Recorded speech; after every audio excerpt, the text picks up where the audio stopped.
So the headlines speak for themselves. Is there any stopping Donald Trump? Is he inevitable? If Trump can't stop Trump, who can? Joining me now to discuss, Michael Medved, nationally syndicated radio talk show host and best-selling author. Michael, thanks for coming on. Here we are, back-to-back wins for Donald Trump. And in fact, Trump won about the same share of the vote in New Hampshire and South Carolina, two vastly different states. Are you surprised how Trump has performed since Iowa? Because if I recall correctly, you were a little bit of a doubter, right, after Iowa, that he'd be able to make this momentum. Yeah, but again, it's the same, similar percentage of the vote. It's below, just above 1/3 in South Carolina and in New Hampshire. And what it still means is that there is the great bulk of Republicans who can't stand him and won't support him. There's a ceiling.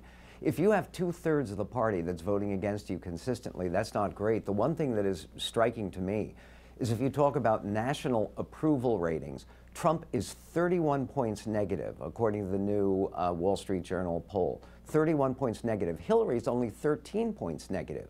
And that's not a good situation for Republicans who actually want to win an election in November.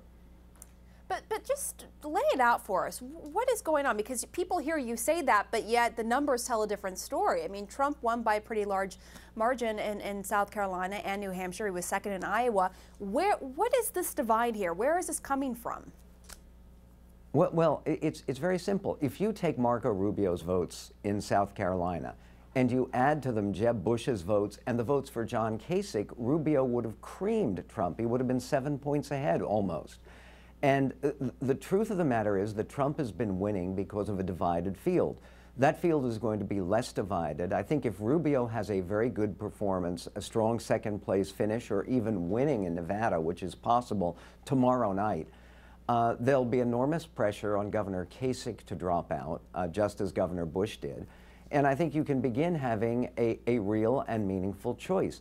Donald Trump is very far away from persuading a majority of Republicans. And this is not just a question of the so-called mythical establishment. This is a question of grassroots, ordinary Republicans who I talk to all the time. It's what I do for a living. People call in, and lots of people who will not support Trump under any circumstances. And I don't mean just for the nomination.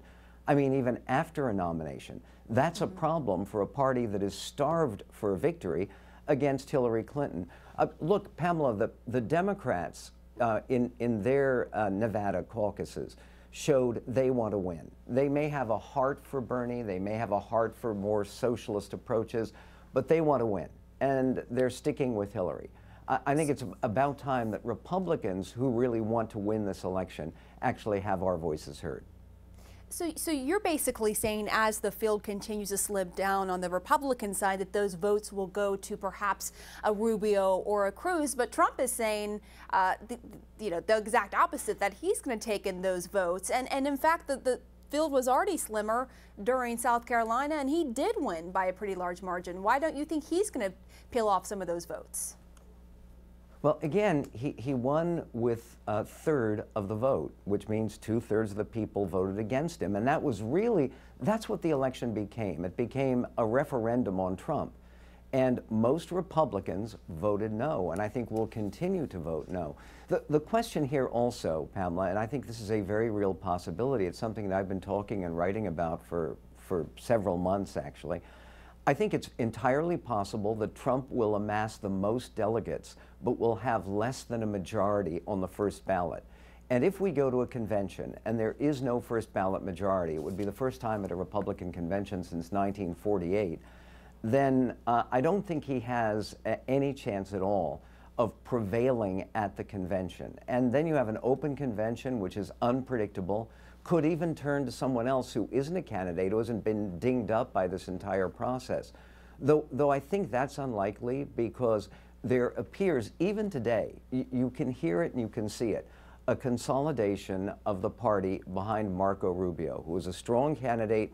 He in his victory statement in South Carolina, Senator Tim Scott, the only Republican African-American senator in the U.S. Senate, got up there and he said, we're going to turn the grand old party into the grand opportunity party.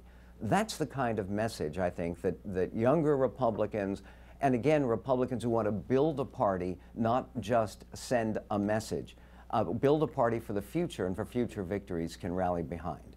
Okay, Michael Medved, thank you very much. Appreciate it.